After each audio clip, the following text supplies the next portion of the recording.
सभी को gym meeting में जितने लोग हैं सभी को जय मसीह। सुबह का गुड मॉर्निंग। आज हम लोग नीति वचन अध्याय 7 1 से लेकर के 27 वचन तक देखेंगे। इस वचन में क्या लिखा है, किसके लिए लिखा है, किस कारण से लिखा गया है, इस सारा कुछ हम लोग देखने वाले हैं। इस वचन में जाने से पहले एक छोटा सा प्रार्थना करेंगे, इसके बाद वचन में जाएंगे।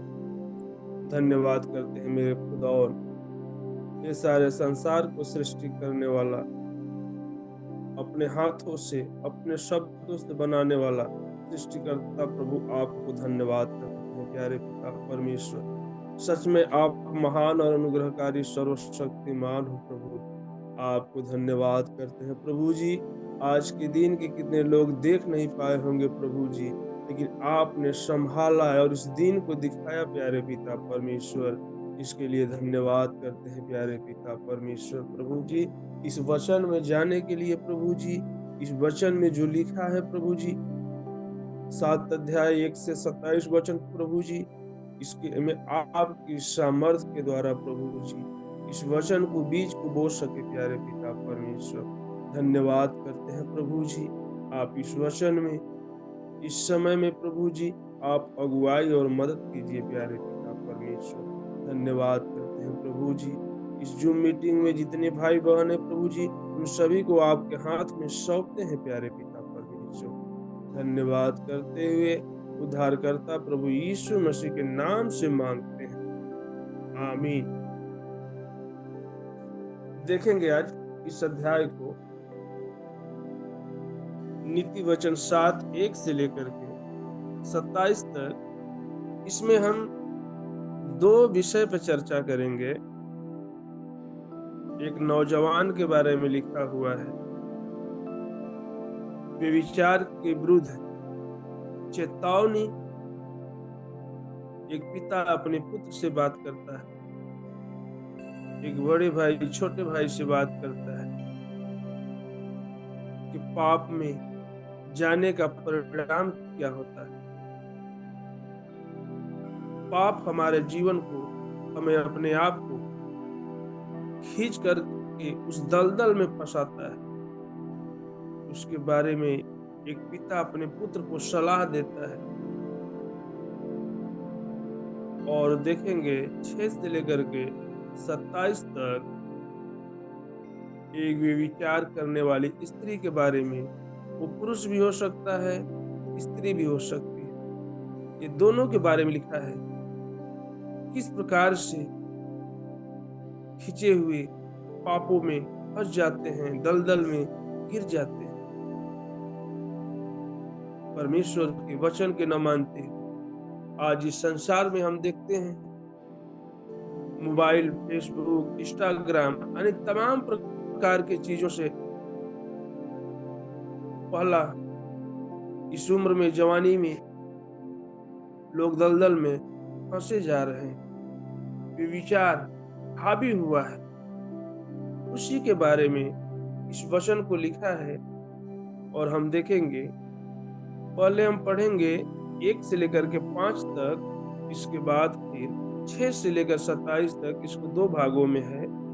पहले हम देखते हैं, लिखा है, हे मेरे पुत्र, मेरी बातों को मानकर और मेरी आज्ञाओं को अपने मन में रख छोड़। मेरी आज्ञाओं को मान, इससे तू जीवित रहेगा, और मेरी शिक्षा को अपनी आंख की पुतली जान। उनको अपनी उंगलियों में बांध और अपने हृदय के पटिया पर लिख ले। बुद्धि से कह तू मेरी बहन है, और समझ से अपनी साथी बना। तब तू पराई स्त्री से बचेगा, जो चिकनी चुपड़ी बातें बोलती है। प्रभु की धन्यवाद हो, प्रभु की महिमा हो इस वचन के द्वारा। कितनी अच्छी बात है, पिता अपने पुत्र के लिए, प्रभु हमारे लिए, नौजवानों के लिए कितने अच्छे से समझा रहे, बोल रहे हैं। हे मेरे पुत्र, मेरी बातों को मानकर मेरी आज्ञाओं को अपने मन में रखो। परमेश्वर की आज्ञा क्या है? पिता कभी भी नहीं चाहता है कि मेरा बेटा गलत मार्ग पे, गलत रास्ते पे, चोरी में, व्यभिचार में कभी भी फंसे। हर एक अच्छी सी सलाह देता है।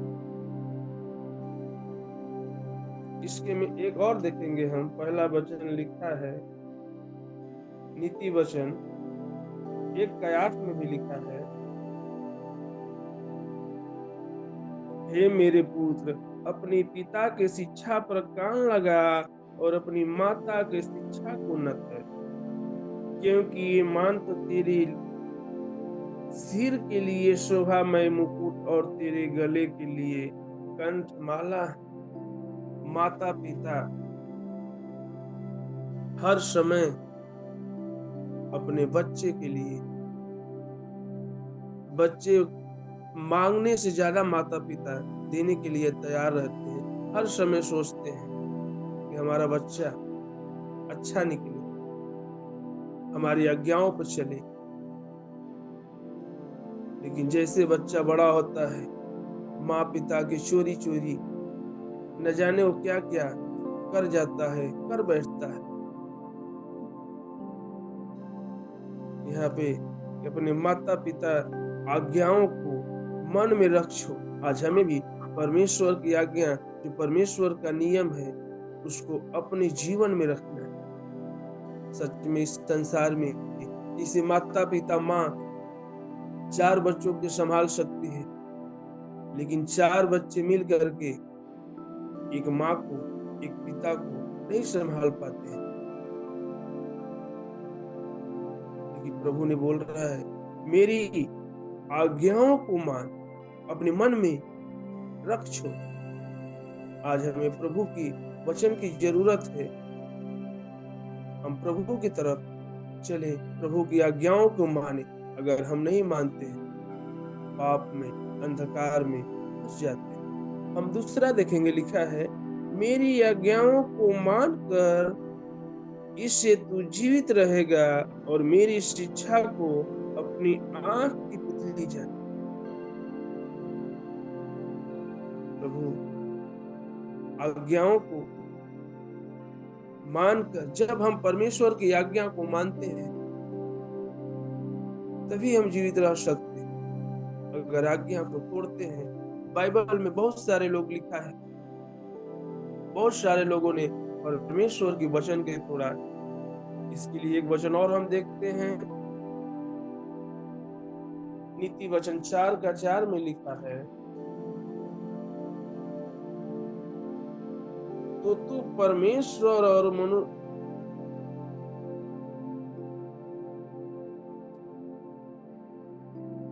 और मेरा पिता तुझे यह कहकर सिखाता था, तेरा मन मेरे वचन पे लगा रहे, तो तू मेरी आज्ञाओं का पालन कर, तब तू जीवित रहेगा।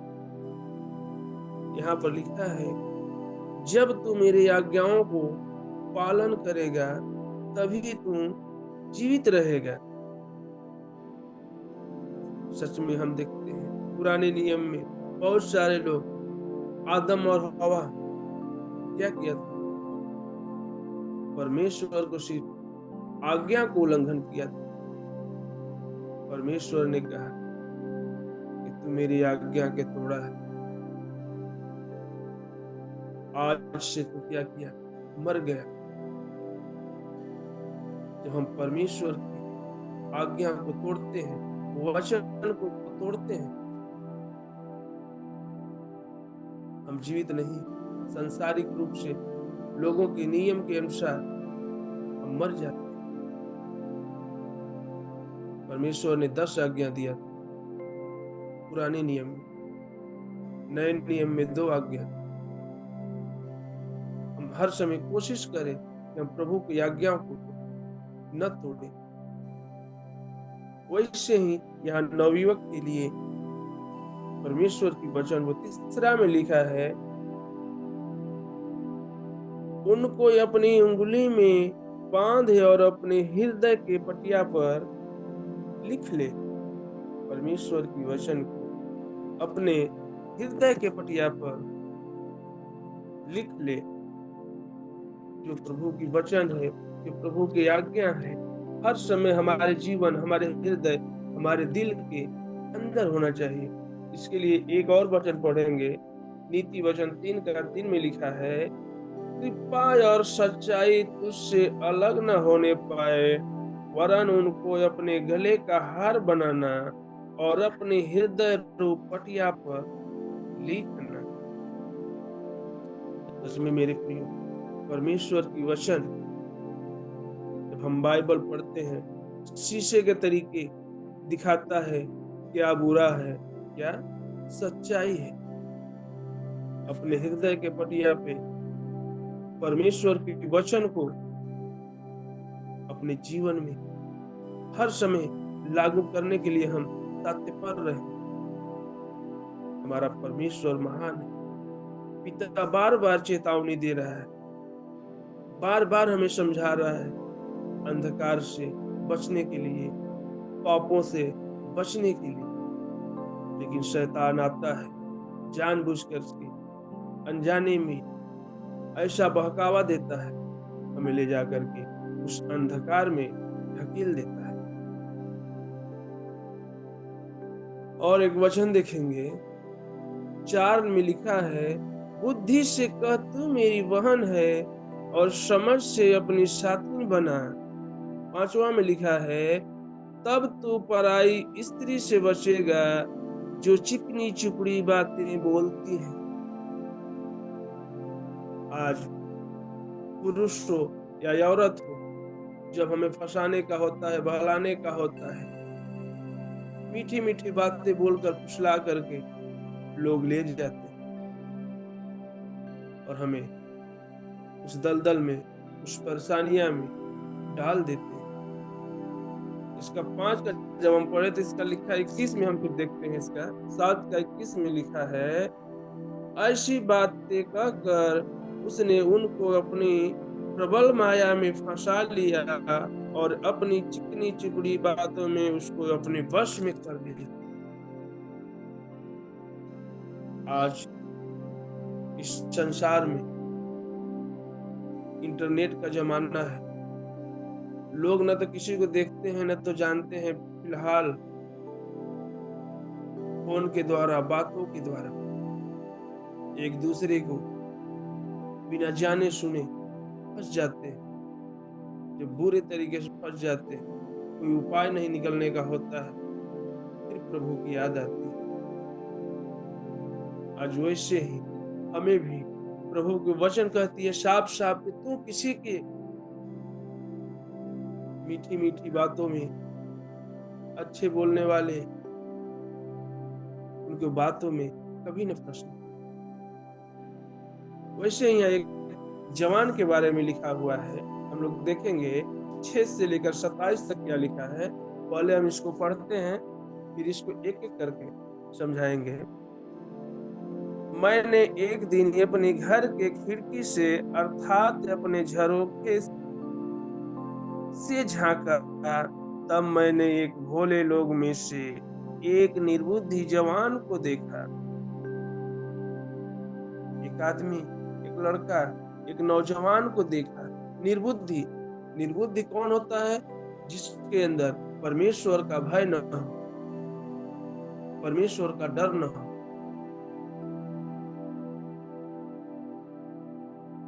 चोरी करता है, पाप करता है, बुराई करता है, उसके यानी कि जीवन में किसी भी प्रकार का भय डर न हो। एक निर्बुद्धि मनुष्य, वह उस स्त्री के घर के कोने के पास सड़क पर चला जाता है और उसके घर में ये मार्ग लिया। उस समय दिन ढल गया, संध्या काल आ गया था, वरन रात की घोर अंधकार छा गया था। मेरे प्रियो, मेरी दोस्त, जब चोर चोरी करने जाता है दिन में नहीं बल्कि क्या, रात में। वैसे ही शाम को समय ढल रहा था, अंधकार आ गया था, यहाँ तो एक रात की बता रहा है, लेकिन उसके जीवन में जब पाप में फंस गया, उसके जीवन में अंधियारा छा गया। जब पाप आता है, शैतान आता है, हर तरीके से हमें ऐसा घेर लेता है, ऐसा दबोच लेता है, हमें कहीं निकलने का मौका नहीं मिल पाता है, हम उसी में फंसे रह जाते हैं। वो वैसे ही यहाँ पे अंधकार में सायंकाल रात को अंधकार छा गया और देखो उसे एक स्त्री मिली जिसे वो वेश्या का सा था और वह बड़ी धूर्त थी। वह शांति रहित और चंचल थी और अपने घर में न ठहरती थी। कभी वह सड़क में, कभी चौक में पाई जाती थी और एक कोने पर वह बाट जोहती थी। आज बहुत से लोग चालाक हैं, चतुर हैं, धोखा देने वाले हैं, बुराई में फंसाने वाले हैं। बाइबल बताती है, प्रभु की वचन बताता है कि हमें ऐसे लोगों से सावधान रहना है। बहुत सारे ऐसे लोग हैं, 10 मिनट बैठेंगे ऐसा लगेगा कि वो अपना हो गया। बहुत न जाने हम कई सालों से उनको जान रहे हैं, अपने बातों में फंसा लेते हैं, लोग जाल में फंसा लेते हैं। लेकिन चिकनी चुपड़ी बातें, ये मीठी बातें प्रभु के वचन बोलती है, ऐसे लोगों से सावधान रहो, क्योंकि ऐसे लोग तुम्हारे जीवन को तुम्हारे लिए नाश करने वाले हैं, बल्कि तुम्हारे आत्मा और जीवन को बचाने वाले नहीं। वह स्त्री चालाक थी, धूर्त थी। धूर्त मतलब जिससे शैतान ने जाकर आदम से, हवा से कहा कि जो परमेश्वर ने जो तेरे को फल खाने को मना किया है, अगर तू इस फल को खा लेगी, तेरा ज्ञान परमेश्वर जैसा हो जाएगा। वैसे इस स्त्री ने भी चालाक उस मनुष्य को जाल में फंसा लिया। 13 को हम देखते हैं, तब लिखा है, तब उसने उस जवान को पकड़ करके चूमा और निर्लजता की चेष्टा करके इसे उससे कहा, इस स्त्री ने उस जवान को अपने जाल में, पापों में फंसा लिया और उसको चूमा। हम देखते हैं यूसुफ के जीवन भी ऐसा ही हुआ था। उत्पत्ति की किताब जब हम देखते हैं 39 अध्याय 39 का लिखा है 12 में, तब उस स्त्री ने उसका वस्त्र पकड़कर कहा, मेरे साथ, तो वह अपना वस्त्र उसके हाथ में छोड़कर भाग गया, बाहर निकल गया। आज अंधकार एक ऐसा चीज है, पाप एक ऐसा चीज है, हम पाप में जब फंस जाते हैं, चोरी में फंस जाते हैं, हम बुराई में फंस जाते हैं, हमें निकलना बहुत मुश्किल। यूसुफ ने वहां पे अपना वस्त्र को छोड़ा और वहां से भाग गया, क्योंकि परमेश्वर का वचन उसके साथ। उस स्त्री ने उस पे आरोप भी लगाया। इतना ही तक नहीं, उसको सजाए भी मिला, लेकिन वहां पे वह निर्दोष था। लेकिन हम यहाँ पर देखते हैं कि उस स्त्री ने उस आदमी को मीठी मीठी बातें बोल करके, अच्छी अच्छी बातें बोल करके अपने जालों में फंसा लिया। जब प्रभु के वचन हमारे जीवन में कार्य करता है, हमें साफ साफ दिखाई देता है। और हम देखते हैं 14 में लिखा है, मुझे मेल बलि चढ़ाने और मैंने अपने मन्नतें आज ही पूरी की है, इस कारण मैं तुझे भेंट करने निकली। मैं तेरे दर्शन की खोजी में थी और अभी पाया, मैं अपने पलंग के बिछौने पे मिस्र के वेलबूटा वाले कपड़े बिछाए हैं। मैं अपने बिछौने पे गंधरस और दालचीनी खिड़की है। यानी कि इस प्रकार से यहाँ पर उस स्त्री ने बातें किया लुभावनी। उस मनुष्य ने, उस नौजवान ने उस बात में आकर के फंस गया। तमाम प्रकार की मैं सावधान सामान रखा हूँ, सजाया हूँ, उसको बातें में वो आ गया। आज हमें भी लोग अनेक अनेक प्रकार की बातों में फंसाना चाहते हैं। हमें परमेश्वर के जब वचन हमारे जीवन में होता है, हमें परमेश्वर की सामर्थ्य के द्वारा, परमेश्वर के वचन के द्वारा हम बच जाते हैं। 17 में जैसे लिखा है, मैंने अपने बिछौने पे गंधरस और दालचीनी छिड़की है। इसके लिए हम जाएंगे उत्पत्ति के किताब 37 अध्याय में देखेंगे।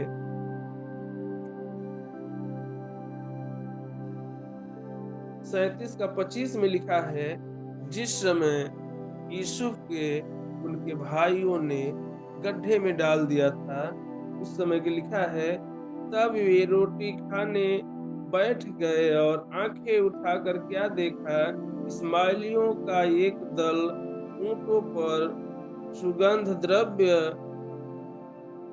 बलशान और गंधरस लादे हुए गिलगाद से मिस्र में चला जा रहा है। यहाँ पर भी हम देखते हैं कि यूसुफ को उनको भाइयों ने गड्ढे में डाल दिया, लेकिन जब इस्माइलियों के देखा आते हुए अपने में विचार किया, ये भी मेरा मांस है, यही तो मेरा खून है, इसका खून अपने ऊपर क्यों ले।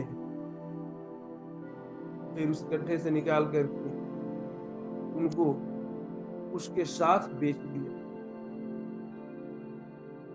आज कोई किसी का नहीं है। अगर प्रभु आपके साथ है तो सब अपना है। अगर प्रभु की वचन, प्रभु आपके साथ नहीं है, कोई आपका नहीं है। और देखेंगे आगे थोड़ा सा 18 में लिखा है, इसलिए अब चल हमें प्रेम के भोर तक जी बहलाते रहें, हम परम्पर की प्रीत से आनंदित रहें, क्योंकि मेरा पति घर में नहीं, वह दूर देश को चला गया है। वह चांदी की थैली ले गया है और वह पूर्णमासी को लौट आएगा। यानी कि उस आदमी को इतना लालच दे दिया, ये भी तक बता दिया कि मेरा पति घर में नहीं है, घर से सामान भी लेके गया है, वो पूर्णमासी के दिन आएगा। और वो नौजवान निडर होकर के उसके साथ गया। और लिखा है, ऐसी बातें कहकर उसने उनको अपनी प्रबल माया में फंसा लिया और अपनी चिकनी चुपड़ी बातों से उसको वश में कर लिया, वरन तुरंत पीछे हो लिया, जैसे बैल कसाई के खाने में, या जैसे बेड़ी पहने हुए कोई मूढ़ ताड़ना पाने को जानता है।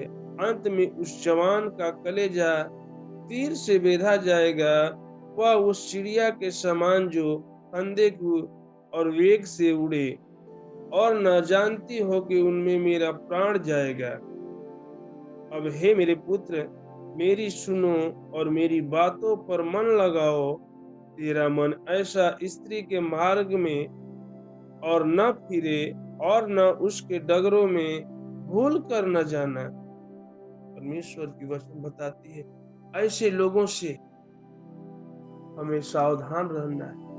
भूल कर भी उस नगर में, उस रास्ते में, उस इलाके में कभी भी हम न जाएं, क्योंकि परमेश्वर की वचन साफ साफ विचार के विरोध करते।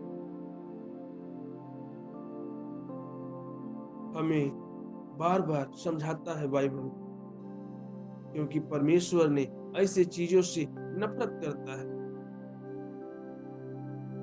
हम सदोम की कहानी भी देखते हैं, वहां भी परमेश्वर ने उन लोगों को जला करके कर दिया। जब वहां पर पाप बढ़ने लगा, बुराई बढ़ने लगी, परमेश्वर विरोध करता है। आज हमारा जीव भी इस संसार में हम देखते हैं बहुत से व्यभिचार स्कूल में, कॉलेज में, घर में, शहर में, हर जगह बढ़ गया है। कोई किसी को पहचानने वाला नहीं है, सुनने वाला नहीं है। आज हम भी इस परमेश्वर के वचन की ओर ध्यान लगाएं। और लिखा है, तब तेरा ऐसा स्त्री के मार्ग और न फिरे, और उसकी डगरों में भूल कर न जाना, क्योंकि बहुत से लोग उसके द्वारा मार पड़े हैं। उसके घात किए हुओं का एक बड़ी संख्या होगी। उसका घर अधोलोक का मार्ग है, वह मृत्यु के घर में पहुंचाता है। हमें वे विचार,